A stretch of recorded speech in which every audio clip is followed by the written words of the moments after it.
The trail camera was a Moultrie, strapped to a white oak about 30 yards above the two-track where we found Gerald Pitts lying face down in the leaves. Gerald had been dead for somewhere between 2 and 4 days by the time we got the call. His card held 112 images. I looked at the first 91 of them right there in the cab of my patrol truck, with the heater running and the rain coming down on the windshield. And when I got to image 92, I set the card reader down on my knee and sat there for a while without moving. Then I radioed my deputy and told him we were going to need more people before we walked up that ridge. Before we get into it, let me know where you're watching from and if you've had an encounter like this. My name is Ray Colton. I was undersheriff of Newton County, Arkansas, for 11 years. And before that I ran patrol out of the Jasper office for another 9. Newton County is about 820 square miles of Ozark mountain country in the northwest corner of the state, and about half of that is public land. Ozark National Forest, Buffalo National River Corridor, Arkansas Game and Fish Commission wildlife management areas. The county seat is Jasper, a town of fewer than 600 people sitting in a valley where Highway 65 crosses the Buffalo River country. When I say remote, I want you to understand what that means out here. We had 6 full-time deputies covering all of that country on any given shift. 6. There are drainages in Newton County where if you hollered, nobody would hear you for 10 miles in any direction. The Hurricane Creek Wilderness alone is over 15,000 acres of upland oak and hickory on the Buffalo Ranger District with elevations pushing above 2,200 feet on the high ridges, old pioneer roads running back into the hollows, and creek crossings that can go from ankle-deep to chest-high in 6 hours if it rains hard enough upstream. You can walk into that country on a Tuesday morning and not meet another human being until you walk back out. Gerald Pitts was 63 years old. He lived in Russellville, in Pope County, and he'd been hunting deer in Newton County every fall for over 20 years. He had a camp he liked, a spot he'd used so long he knew it the way you know a room in your own house. He accessed it off Forest Service Road 1208, which runs west off Scenic Byway 7 north of Pelsor, following the drainage down toward Hurricane Creek. It is a real road, the Forest Service keeps it passable. But once you turn off the main grade and take the secondary 2-track down toward the creek bottom where Gerald liked to hunt, you are off the map for most practical purposes. The track gets tight and rough, and there are sections where the limestone breaks through the surface and your truck pitches like a boat in chop. Gerald had a 4-wheel drive Chevy Colorado, and he knew every one of those rocks by feel. His camp was a wall tent he'd staked out on a flat of ground at the edge of the timber, maybe 100 yards from the creek.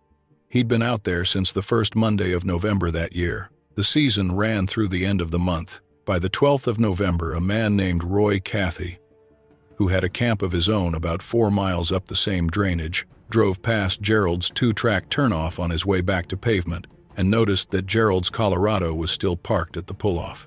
Roy had said hello to Gerald at the camp entrance 2 days before and thought nothing of the truck being there. Gerald liked to stay out a full 2 weeks if the weather held.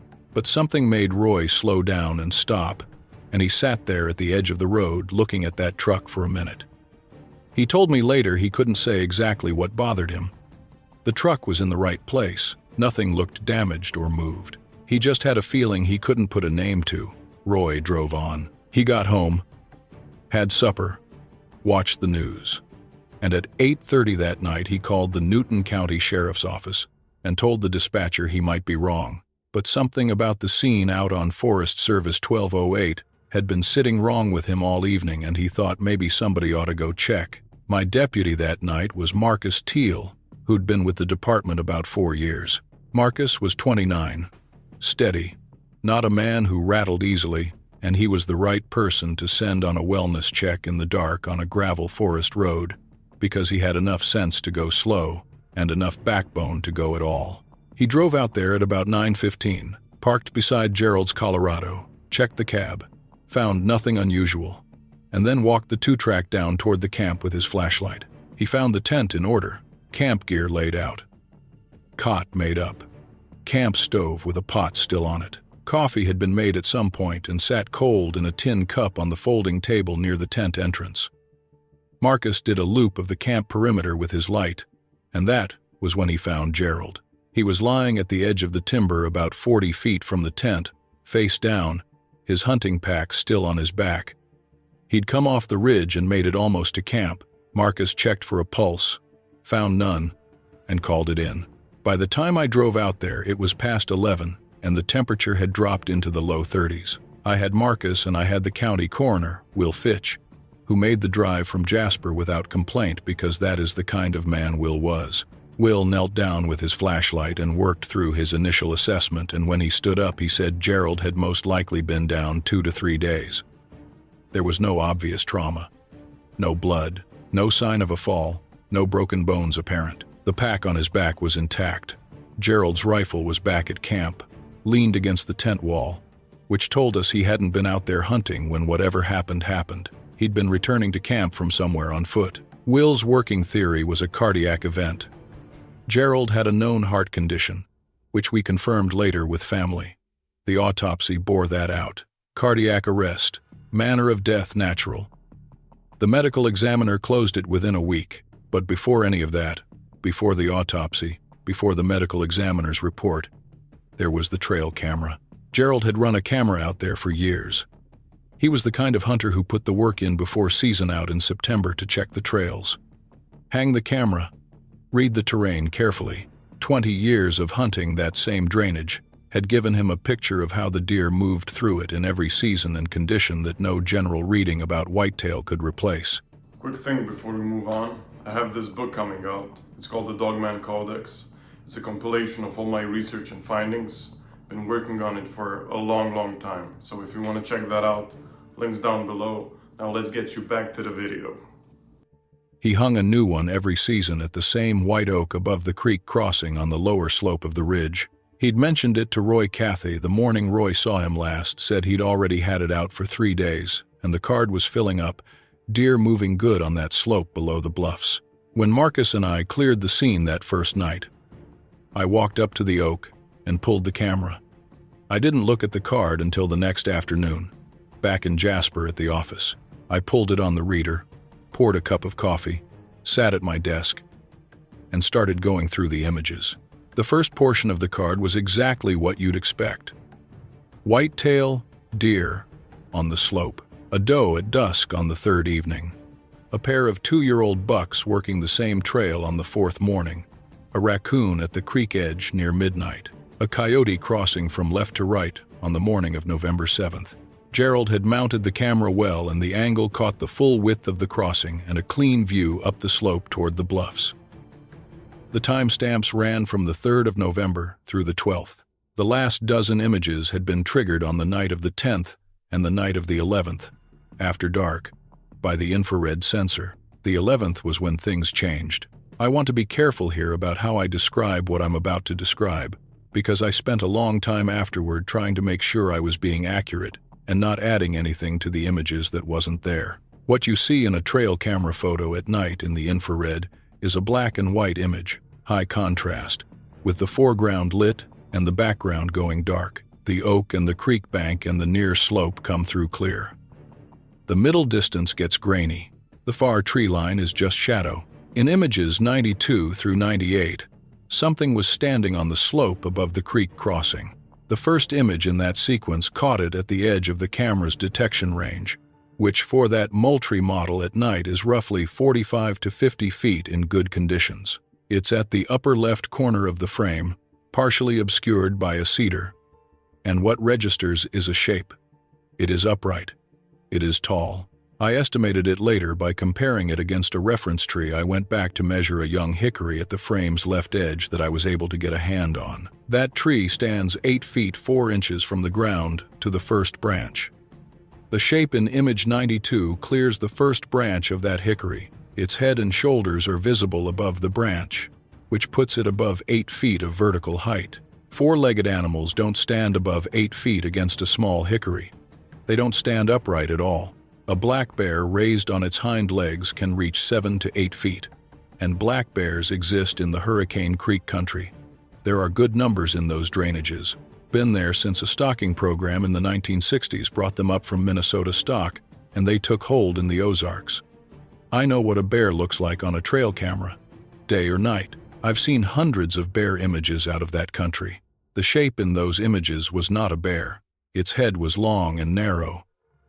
A bear's skull is rounded and wide across the cheekbones. This shape had a profile that pushed forward into a distinct muzzle, visible in side aspect in image 94, where the thing had moved a few feet to the right, and the cedar was no longer between it and the camera. You could see the ears clearly in 94. They were not round and set low like a bear's. They were pointed and high on the skull, and they were large, relative to the head. The proportions of the head and ears, set on the narrow neck and wide chest, were canine. They were dog-like in their geometry, but scaled up past anything I had a category for. Image 93 was the one that stayed with me. It's a straight-on image, the shape facing the camera directly, and the eyes are lit by the infrared. Trail cameras catch eye shine differently than a vehicle's headlights do. The infrared reflection in a good night image can give you color information: how a deer's eyes come back bright white or pale gold, how a coyote's come back green. What came back in image 93 was amber, a flat, pale amber. The two eyes set widely apart, forward-facing, looking directly into the lens. Not a sideways glance. Not a deer's eyes angled in passing. It was facing the camera square on, and its eyes were forward in the skull the way a predator's are, and they were higher off the ground than any predator I had a name for. Images 95 through 98 showed it moving. It moved along the slope at the edge of the frame, always upright, and the stride in the last image before it cleared the frame was long and unhurried. The image interval on the camera was set to trigger on motion with a minimum 15-second gap between shots. In 98, it was at the right edge of the frame. In the final image, 99, the frame was empty. Whatever it was had moved out of range. I want to address the arm position in those movement images, because it is the detail that has occupied me more than almost any other. In a bear moving on two legs, which happens, though not for extended distances, the forelimbs are raised and curled in close to the chest, the way a person carries their arms when they're cold or bracing for a fall. It is an unstable posture for a bear, and looks unstable. What I saw in images 95 through 98 was different. The arms, and I am going to use that word, because the limbs in question were being used as arms, were at the sides, slightly extended, the way a person's arms hang when they walk. Not tucked, not raised.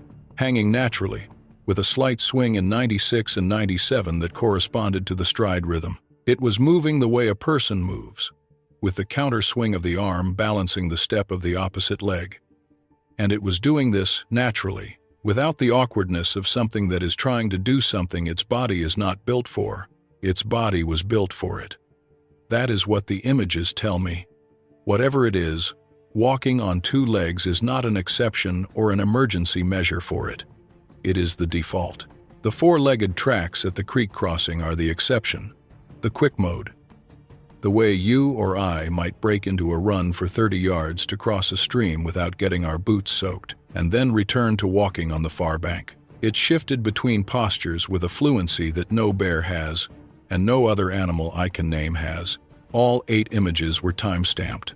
They ran from 11:52 at night on November 11th to 12:06 on November 12th. Gerald Pitts was already dead by then. Will Fitch's estimate put his time of death somewhere on the 10th or early morning of the 11th, and the medical examiner later narrowed it to the afternoon of the 10th. Gerald had lain out there in the leaves at the edge of his camp for somewhere between 36 and 48 hours before Roy Cathy made his call. I sat at my desk for a long time after I finished going through the card. Then, I made a copy of the images on the office computer, put the original card in an evidence envelope, labeled it, logged it, and locked it in my desk. I did not say anything about it that afternoon to anyone. I needed to think. The body was the priority. We had to go back out there and do the formal recovery, which, in a natural death case out in the forest, means coordinating with the coroner for transport and getting the remains out without further disturbing the scene in case the medical examiner's finding changed. And we ended up reclassifying the death as other than natural. That happens. You leave the scene clean in case you need to go back to it. I took Marcus out the next morning. We drove the 2-track down to the pull-off, parked, and started walking the track toward camp. I want to tell you what the morning was like because the atmosphere of it matters to what happened next. It was cold, in the mid-20s, with a clear sky and the kind of light you get in the Ozarks on a cold November morning, hard and pale blue and low through the timber, throwing long shadows across the leaf-covered ground. The ridge above camp was visible from the two-track in those conditions because the hardwoods had mostly dropped their leaves and you could see the limestone bluff face above the tree line. It was a half-mile walk in from the pull-off to the camp, probably 10 minutes at a good pace. We were about 300 yards in, past the first bend in the track where it drops through a stand of young cedars and opens up on the flat above the creek. When Marcus stopped walking, he stopped without saying anything, and I was a half step behind him and almost walked into him. He'd gone still the way you go still, when something in your body decides to stop moving before your brain has caught up to the reason. I stopped behind him and listened. The smell hit me about 10 seconds after Marcus stopped. I have been around a lot of dead animals. I have field-dressed deer and elk. I have found cattle dead in fields and hogs dead in pens, and in the years of working the job I worked, I have been on scenes where human remains were in early stages of decomposition. I know what death smells like, and I know how it changes with time and temperature. What came down off that slope on the cold air of that November morning was death. But it was not the smell of Gerald Pitts, who had been lying in near-freezing temperatures and would not have produced much odor at that stage of decomposition. This was an older, heavier smell. An animal smell laid over the top of it, thick and musky, the way a dog pen smells in the heat but multiplied, concentrated, a wild and dense quality that caught in the back of the throat and stayed there. It had a ranker quality to it than a domestic dog's smell, closer to the way a bobcat marks that sharp, acrid thread in the musk. But even that comparison is not quite right. It was bigger than a bobcat's smell. It belonged to something large. Marcus turned to look at me, and I looked at him, and we both understood, without saying it, that we were not going to the camp immediately. We stood on that track for a minute, listening. The ridge above us was quiet in the way it should not have been at 8 in the morning in November. There should have been birds. In the leafless hardwoods on a cold, clear morning in the Ozarks, you will hear chickadees and newthhatches and tufted titmice working the bark of the oaks, and a woodpecker somewhere, and a crow or two calling from the ridge. The ridge above us that morning was silent. Not a bird. Not a squirrel bark. Nothing. Then, from about 100 yards up the slope and to the left, something moved through the dry leaves. Not a small sound. Not the scratch of a squirrel or the light step of a deer. This was weight. This was something heavy and deliberate, moving through the leaf layer, one step at a time, and then stopping. Then another step. Then stopping again. Marcus had his hand on his sidearm. I had mine on mine. I want to be clear about this. I am a man who has drawn his weapon exactly 3 times in 11 years on that job and fired it once in the line of duty. And I am not someone who reaches for a gun out of nerves.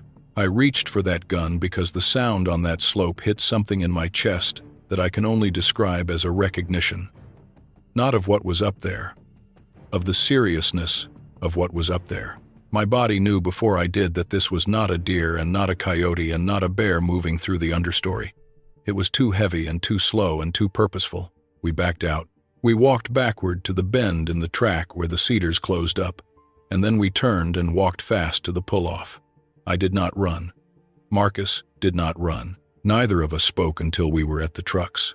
I called Will Fitch and told him the recovery was going to be postponed. I called the Forest Service District Office on the Ozark Highlands Ranger Station and spoke to a woman named Sandra Peck, who was the Recreation and Resource Coordinator for that district, and I told her we had a situation out on the 1208 corridor, and I needed someone with field experience to walk me through the wildlife picture in that drainage.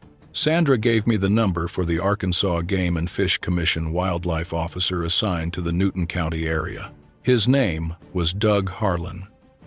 He'd been a wildlife officer for the AGFC for 16 years at that point, and he knew the Hurricane Creek country the way I knew the county roads. When I called him that morning and described what Marcus and I had smelled and heard on the track, he was quiet for a long time. Then he said, He would meet me at the pull-off in 2 hours. Doug is not a man I would describe as excitable. He's built like a fence post, about 6'2", with a gray mustache, and a way of looking at the landscape, when he's assessing it, that reminds you of a man reading a page of text, working through it systematically, not missing anything, taking his time. He's seen bears and cats and all the things that move through those drainages. He asked me good questions when he got there. How far up the slope was the sound? How heavy did the steps sound against the leaf cover? Did the smell have any skunk quality to it? Any musk gland sharpness?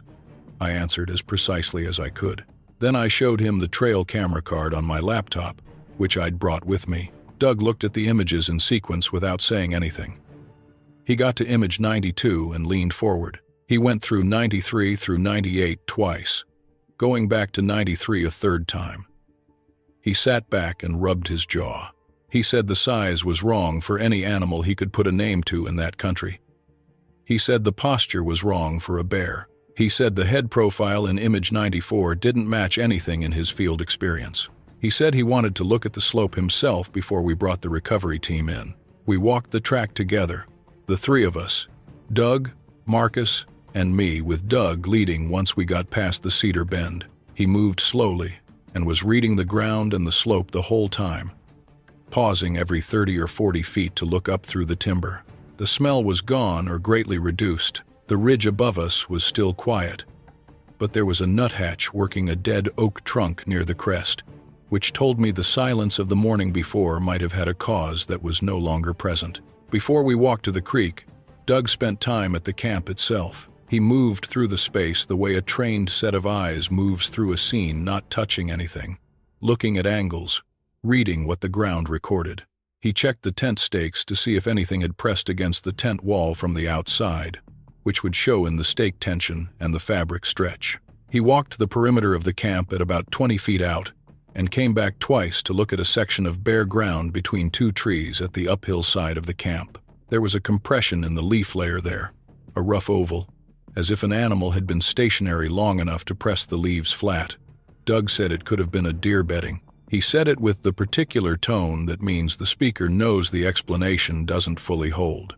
The oval was about 5 feet in the long dimension and roughly 3 feet across. A deer bed is typically narrower and has a more specific shape from the way a deer tucks its legs. This was wider and less defined, with a loose arrangement at the uphill edge that could have been where an animal was sitting or crouching rather than lying. Doug photographed it without commenting further. He photographed the tent, the stove, the camp layout from 4 angles. Then, he said he wanted to go to the creek. Doug found the tracks at the creek crossing. He found them before I'd even made it down to the bank. He was standing on the flat limestone shelf where the water ran thin and clear over the rock, and he was looking at the mud of the far bank, where the slope rose up toward the bluffs, and when I got to him, he pointed without speaking. The mud held them clearly. The bank soil there is a clay loam that takes an impression the way molding compound does, and the prints left in it were deep and distinct. They were canine in their structure: 4 toes, the pad, the claw marks set out in front and digging in. But the size of the print was larger than any canine track I have seen before or since. I laid my boot beside the nearest one for reference. My boot is a size 12. That print was longer than my boot from the back of the heel pad to the farthest claw mark. It was also wider than my boot across the widest part of the pad, and the stride spacing between the prints on the near bank, before they changed, was roughly half again what you'd see in a large dog's walking stride. Before they changed.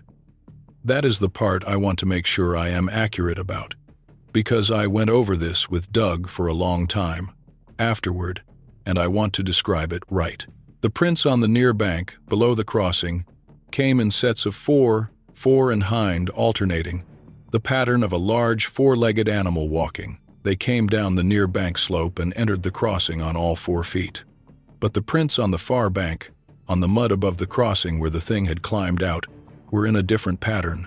They were in a 2-print sequence, one set behind the other, heel striking deep in the clay, and the toe and claw marks pointed forward, the way a person's footprints look when they've climbed a steep muddy bank and pushed hard off the back foot. 2 prints. Repeat it. going straight up the slope. The animal had walked on all 4 feet into the water and come out of the water on 2. Doug stood over those tracks for a long time without speaking. Then he looked up the slope toward the bluffs and looked back down at the tracks and said, quietly, that he wanted to get the recovery done, and then he wanted to clear the area and think carefully about what to do next. I asked him what he thought made those tracks. He said he didn't know. Is where you're watching from making you think twice about those late-night drives on back roads? Or those early morning walks into the woods before dawn? Drop it in the comments, because the next part of this story is the reason I don't go out to that ridge alone. We brought in a 4-person recovery team that afternoon, Marcus and 2 additional Newton County deputies and Will Fitch's assistant, a young man named Brent Kavanaugh, who handled the physical transport.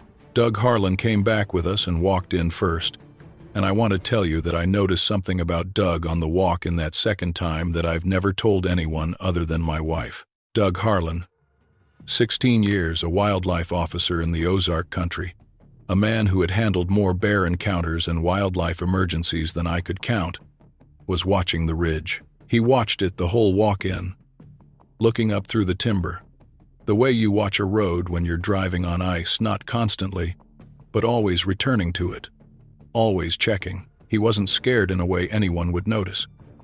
But he was not at ease. The recovery went without incident.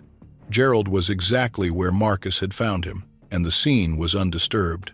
Will's assistant handled the remains professionally, and we had Gerald Pitts out of that drainage by 3 in the afternoon and on his way to the medical examiner's office in Little Rock. I told the family what we knew, which at that point was a probable cardiac event in the field. Gerald had been reaching the end of his walk back to camp, and his heart had given out. It was a terrible thing, but not an unusual one for a man his age with his cardiac history, who was pushing himself alone in rough hill country. The medical examiner's report confirmed it 10 days later. I kept the trail camera card. I sat with those images for weeks. I went back out to the site once more in late November, in the daylight, and I walked the slope above the creek, crossing all the way up to the bluff line. I found nothing that I could call definitive. The clay on the far bank had dried and the casts were breaking up. The cedar trees along the lower slope held no snagged hair that I could find. I walked the bluff base for 200 yards in each direction, and there was a fissure in the limestone near the north end of the bluff face. A horizontal crack in the rock about 4 feet high and 8 or 10 feet wide, and there was a smell coming out of it. Faint by then, probably just a residue, but the same quality as the smell from the 2-track that morning. That heavy animal musk with something older underneath it. I stood 3 feet back from the opening for a while, listening. No sound from inside. No movement that I could detect. The fissure went back into the bluff farther than my flashlight could reach. I could see the beam bouncing off rock walls for maybe 12 feet in, and then the passage bent and the light gave out. The floor of the passage was limestone, not dirt, so it held no tracks. The walls were cold and damp the way limestone walls are when there's water movement somewhere deeper in the rock. I noticed, on the left wall about 2 feet inside the opening, a series of marks in the stone, parallel lines, roughly horizontal, each one about 8 to 10 inches long, spaced about 2 to 3 inches apart, set in a row of 5. They might have been natural fractures in the rock following the bedding planes. They also might not have been. They were smoother than the surrounding rock surface in a way that suggested repeated contact over time, and the spacing of them was regular enough that the idea of them being random took some effort to hold on to. I photographed them.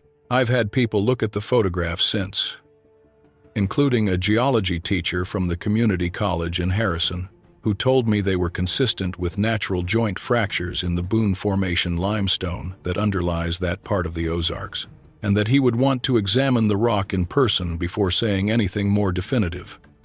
I did not put my head in that crack. I backed away from it, and I left. I had 3 conversations in the months following that I need to tell you about, because each one added something. The first was with a man named Bill Garner, who ran a small farm up near Boxley Valley, in the northern end of the county. Bill was in his 70s and had been on that land his whole life. I visited him in December on an unrelated matter, and at the end of the visit I asked him, in a way I hoped sounded offhand, if he'd ever heard people talk about unusual animals in the Hurricane Creek country. He didn't blink. He said his grandfather had talked about something that lived in the high hollows off the creek, something that the old people knew about and gave a wide berth.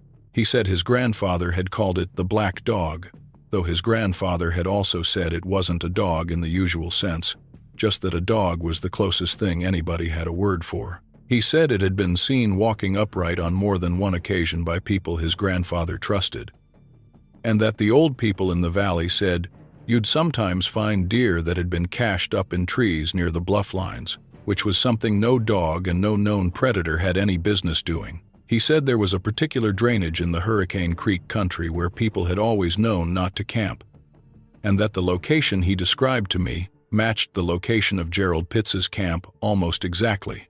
The second conversation was with Doug Harlan, about 2 months after the recovery. We had coffee at a diner in Jasper, and Doug brought something he hadn't mentioned at the time. On his way into the drainage that first afternoon, before the recovery, he had parked at the pull-off and walked a short section of the road margin below the 2-track entrance, just a habit, checking for tire tracks or boot prints as part of his general assessment. He'd found boot prints in the mud on the road shoulder, a set of them coming down from the timber along the road edge and stopping about 10 feet from the pull-off, where the road shoulder gave way to gravel. Average-sized boot, lug sole, nothing remarkable. What was remarkable was what was beside them, in the soft shoulder mud, for about 60 feet of the road margin before the road surface hardened. A second set of tracks, running alongside the boot prints, larger, the same canine structure I'd seen at the creek crossing. But here on level ground, the stride was even and deliberate. And here, on level ground, with no slope to climb, the tracks were in a bipedal sequence the entire length of the road margin. 2 feet, walking upright alongside whatever person had walked down that road edge, tracking them, matching their pace. Doug had taken photographs of those tracks on his personal phone. He showed them to me at the diner. The images were clear. The tracking pattern was unmistakable. He said he'd thought about reporting it through official channels and had decided against it. He said he'd been in the commission 16 years and he had no category to put those photographs into, and putting them in an official report would raise questions he could not answer and might raise questions about his competence to do his job. He said he was telling me because I'd seen what I'd seen, and he trusted me to understand why he'd made the call he made. I told him I understood. I understood completely. The third conversation was with a man I met at the Jasper gas station in February of the following year, a truck driver from Searcy passing through. He'd overheard me talking to the station owner about a hunting camp incident in the Hurricane Creek area.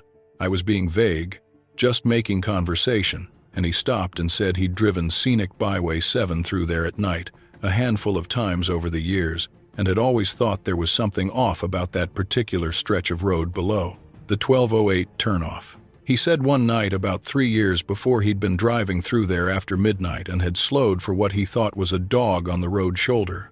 And then it had stood up, and for about 4 seconds his headlights had been on it at roughly 100 feet, and it was not a dog and not a man and not a bear, and it had looked at him the way a person looks at a passing car before stepping back into the trees and disappearing. He told me this in the parking lot of the gas station with the February cold coming off the mountains and a truck idling at the pump behind us, and his voice was level, the kind of level that costs something to maintain.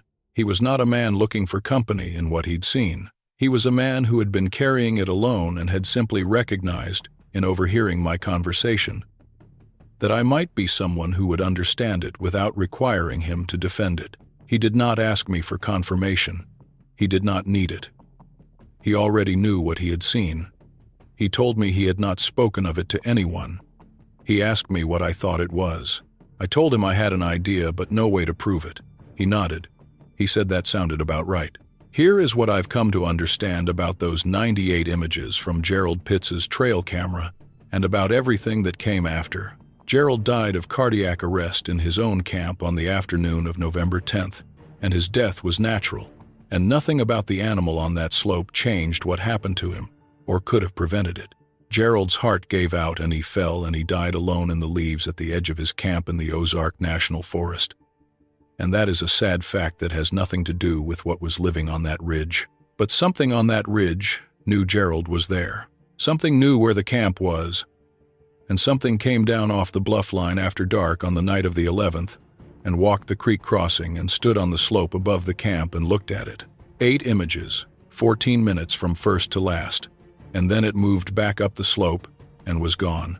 It was not feeding. It was not disturbing the camp. It was observing. That is the part I come back to. Not the size of it. Not the tracks at the creek. Though those tracks have stayed with me in a specific physical way. I can close my eyes and still feel the measurement of that print beside my boot, that particular wrongness of proportion, the claw holes sunk deep in the clay. What stays with me most is the posture and the patience in those images. The way it stood at the upper edge of the camera's range in image 92, upright and still, with its head oriented toward the camp below. The way the eyes in image 93 were looking directly into the camera, as if it had seen the camera and was looking back at the thing, looking at it. The level of awareness in that posture, the intelligence suggested by finding and looking directly at a camera mounted 8 feet up on an oak trunk. You do not live and work in Ozark mountain country for 20 years without forming some understanding of what belongs there. Black bears belong there, bobcats, coyotes, white-tailed deer, river otters along the Buffalo, wild turkeys working the ridge tops in spring.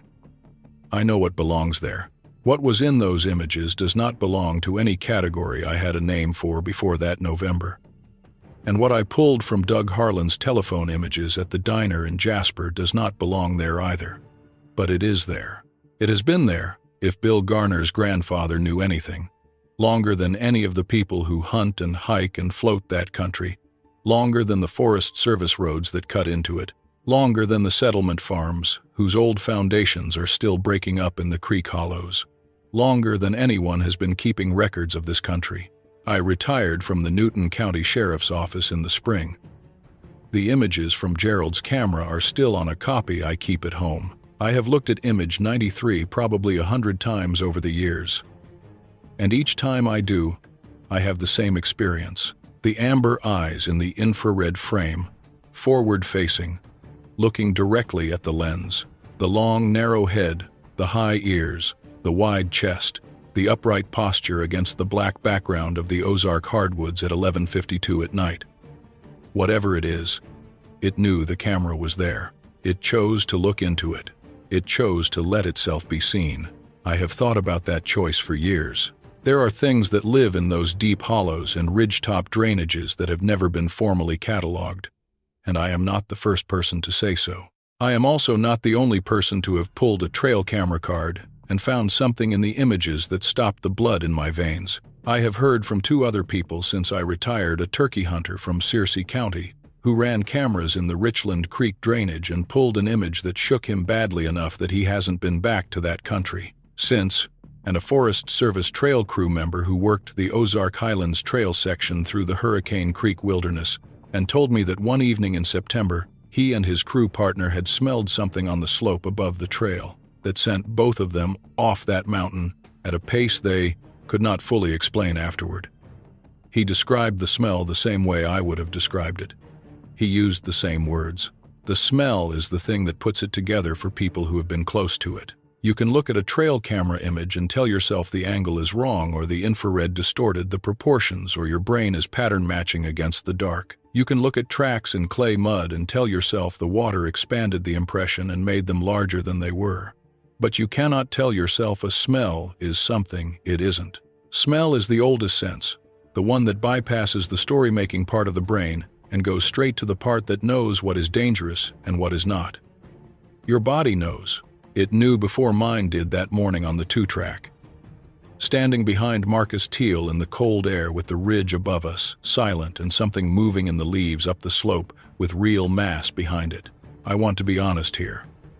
I drove that stretch of scenic byway, 7 through the Hurricane Creek corridor dozens of times in the years before I retired. And I will tell you that at night, going through that section of road below the 1208 turnoff, I felt a pull that I did not feel on other sections of that highway. A quality to the dark, a sense of being in country that is not neutral, that has eyes on it. I told myself for years that it was the remoteness of the terrain and the height of the ridges, and the way the forest closes in tight on both shoulders of the road through that stretch. I told myself it was the kind of impression any isolated mountain forest makes on a person driving through it alone at night. After November of that year, I stopped telling myself that. I want to address the silence that followed the recovery. The institutional silence, I mean, not the silence of the ridge. In 20 years of law enforcement in this county, I had developed a reasonably accurate sense of what the department could absorb and process and what it could not.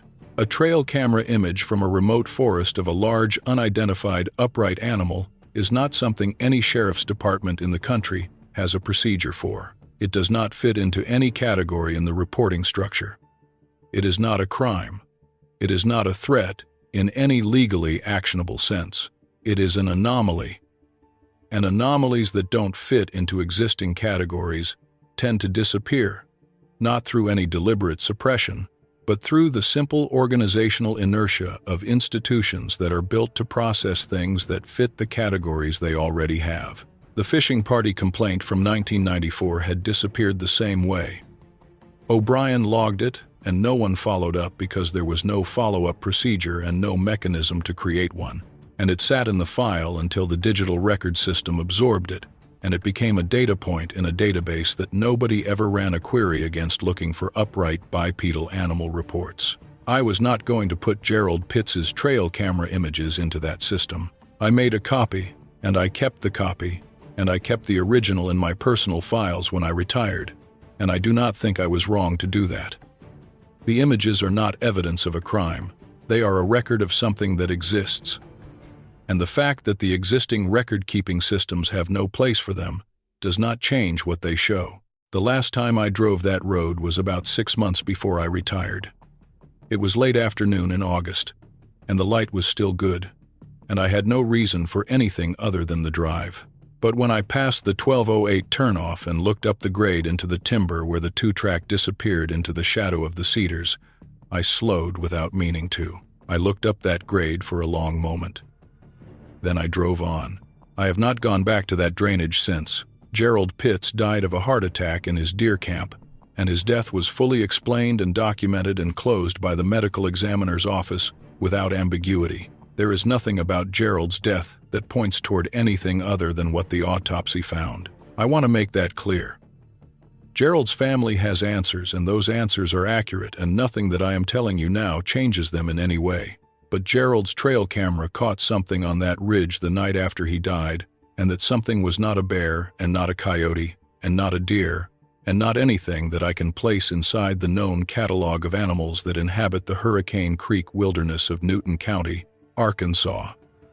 Doug Harlan has 16 years of field work in that country, and he cannot place it either. Bill Garner's grandfather, who farmed that valley in the first half of the last century, called it the Black Dog, and said the old people gave it a wide berth, and I believe the old people were right to do so.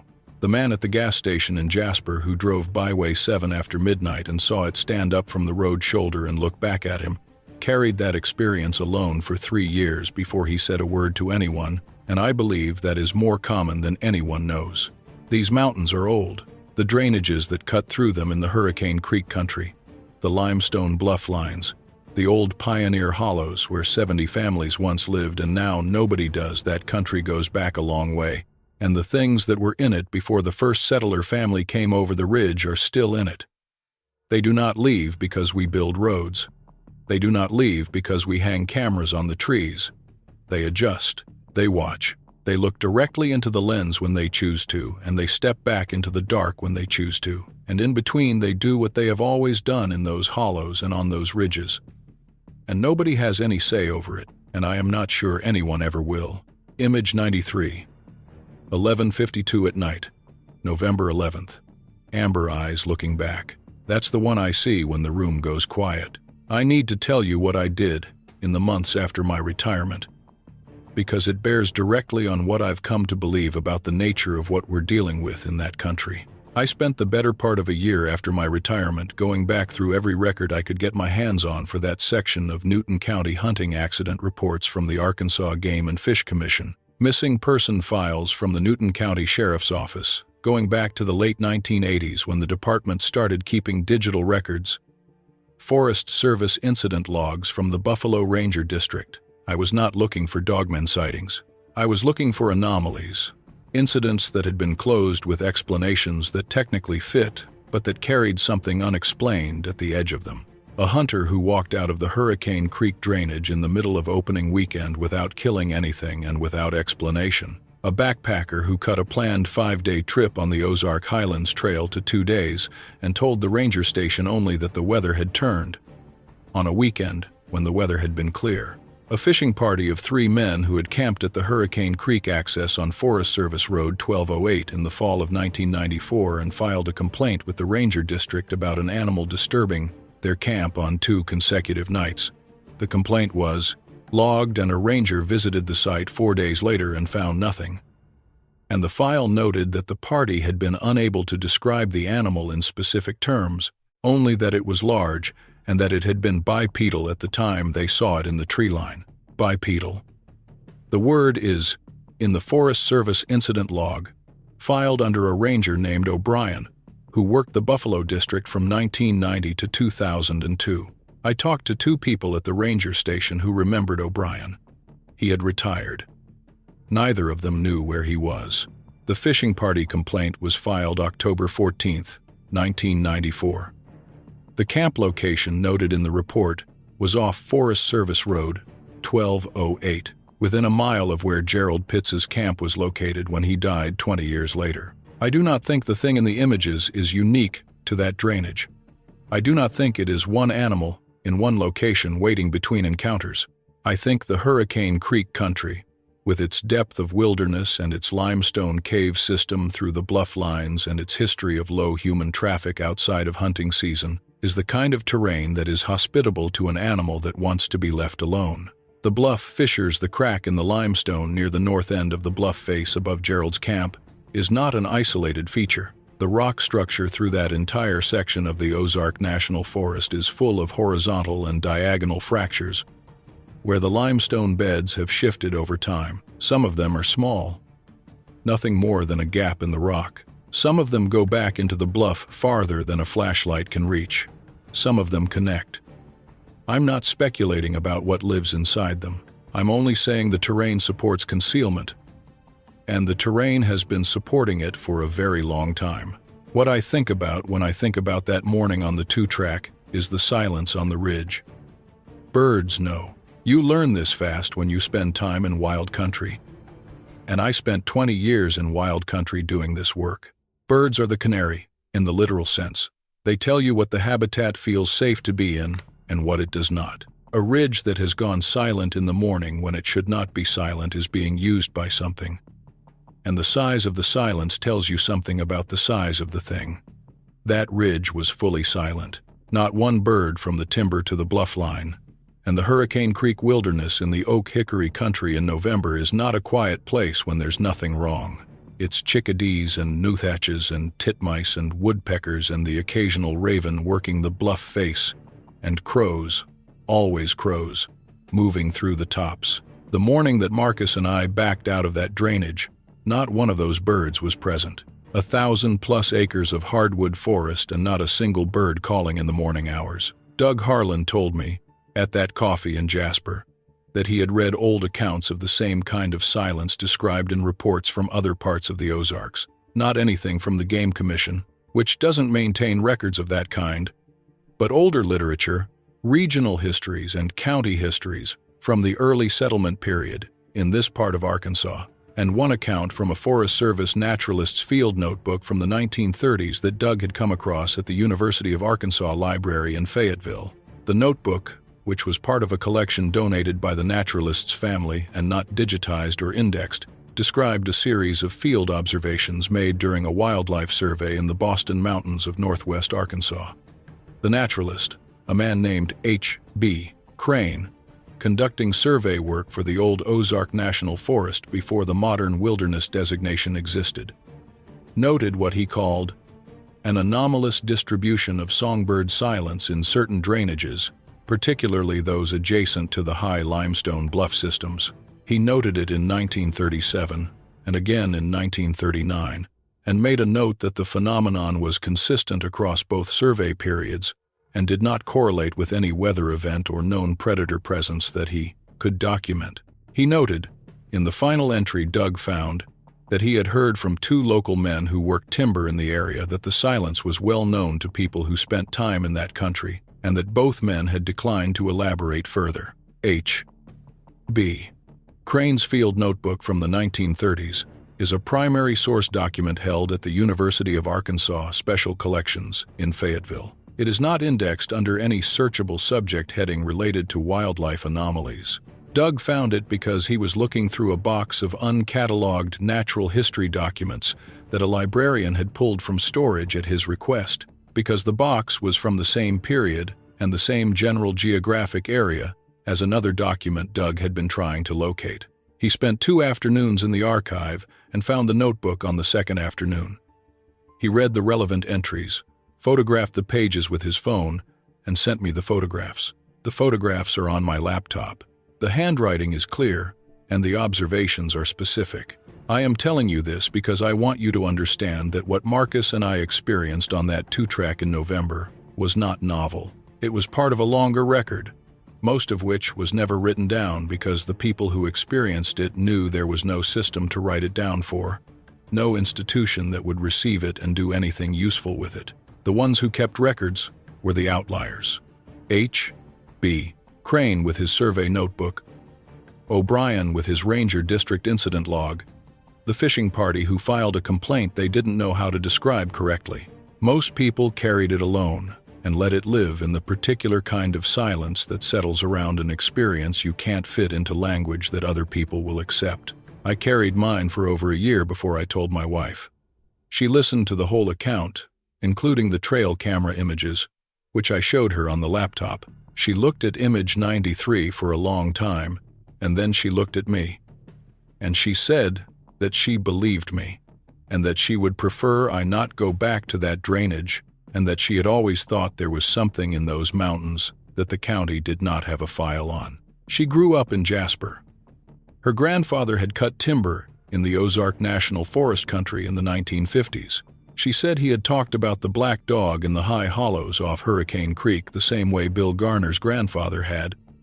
The same name, the same geography. She said her grandfather had told her, when she was a girl, that there were parts of those woods that were not theirs, that belonged to something older than any of them, and that the smart thing was to know the difference between the country that was yours and the country that wasn't, and to stay on the right side of that line. I think that is the most accurate thing I have ever heard said about it. Gerald Pitts loved that drainage. He hunted it for over 20 years and he died in it, and I do not think the thing on that ridge had anything to do with his death. His heart gave out, and he fell, and the forest was dark around him, and the creek was running below. And then, at some point after midnight on the 11th, something came down from the bluff face and crossed the creek and stood on the slope above the camp and looked at what was below. I don't know why. I don't know what it understood about what had happened there, but it was deliberate in its approach, and deliberate in its position, and deliberate in the 14 minutes it spent on that slope before it moved back into the dark, and whatever passes for deliberate thought in that animal was fully engaged. Image 93.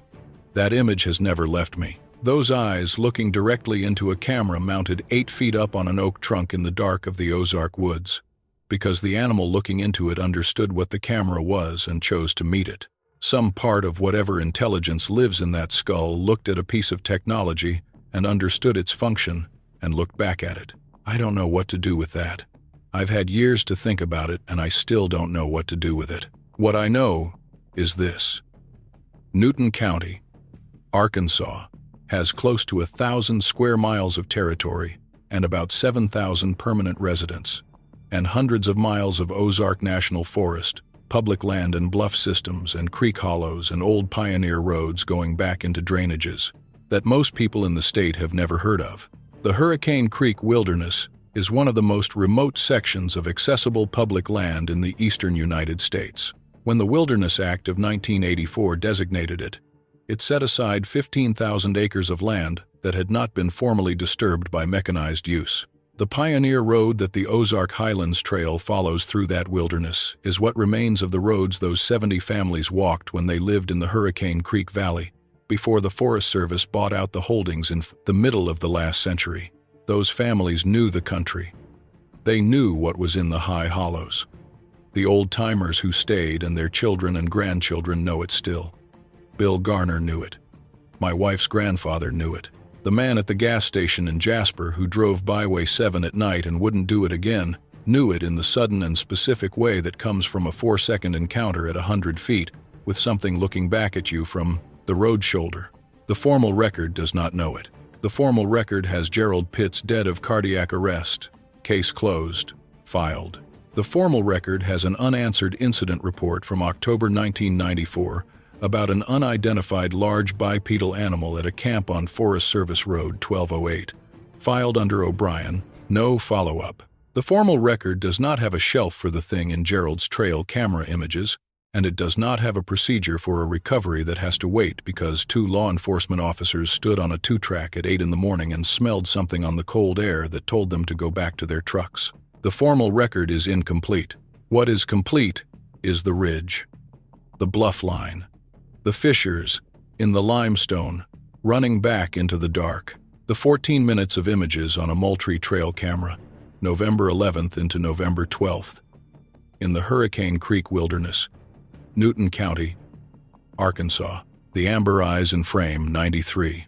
Looking back. There is one more thing I want to tell you. In the fall, after I retired, I got a call from a man named Sam Pruitt, who ran deer camps in the Richland Creek Wilderness in Searcy County, the next watershed south of Hurricane Creek. Sam had gotten my name from a mutual acquaintance who knew I'd retired from the Newton County Department and thought I might be someone Sam could talk to. Sam had pulled a trail camera card from his camp in the Richland Creek drainage at the end of October and had found an image he could not explain. He described it to me on the phone, and the description matched what I had in the Moultrie images from Gerald's camera well enough that I drove down to Searcy County the following weekend and had coffee with Sam at his kitchen table in Alpena. He showed me his image. It was taken with a newer camera than Gerald's, better resolution, and the infrared quality was sharper. The image showed the slope above his camp waterhole, and in the upper right quadrant of the frame, at the tree line, there was a shape. The ears visible above the canopy edge, because it was standing at the tree line and its head cleared the tops of the younger trees. Sam's waterhole camera had a taller field of view than Gerald's crossing camera, and so you could see more of the shape, more of the torso, the arm position, the way the head was oriented. It was oriented toward the camera, the same forward-facing gaze, not deer-like in any aspect of its posture, not bear-like, a shape unlike anything I had a name for. Standing at the boundary between the canopy and the open slope, looking toward the camp. The Richland Creek Wilderness is in Newton and Searcy counties, over 20 miles southeast of the Hurricane Creek Wilderness. 2 separate wilderness areas, 2 separate drainages, 2 separate trail camera images taken in the same October, 2 weeks apart, that look like they were taken by the same camera of the same subject. I do not know what that means. I know what I think it means, but the line between what I know and what I think is one I try to stay on the right side of. Even now, I check trail cameras differently now. I check the whole card before I go anywhere, and when I get to an image I was not expecting, I sit in the cab of my truck with the door locked, and I look at it carefully, and I think about what it means before I decide what to do next. Gerald Pitts never had a chance to look at those images. He never knew what was on that ridge. He drove out there every November for over 20 years, and he set his camp, and he hung his stands, and he hunted the slopes the way he'd always done, and the last afternoon of his life, he walked back toward camp, through the leaves, with his pack on his back, and his heart gave out before he made it. The drainage was silent around him the way it goes silent when something is watching, and then dark came. And later that night the thing on the ridge came down. Maybe not knowing is a mercy. I know. And I have had years to look for a clean way to finish that sentence, to find some framing that closes the experience into something manageable and complete, and I have not found one. The experience does not close. The image does not close. The amber eyes in the infrared frame at 11:52 at night in the Hurricane Creek wilderness are as present to me now as they were the first afternoon. I sat at my desk in Jasper and worked through that card, and I don't expect that to change. And I don't have a clean way to finish that sentence.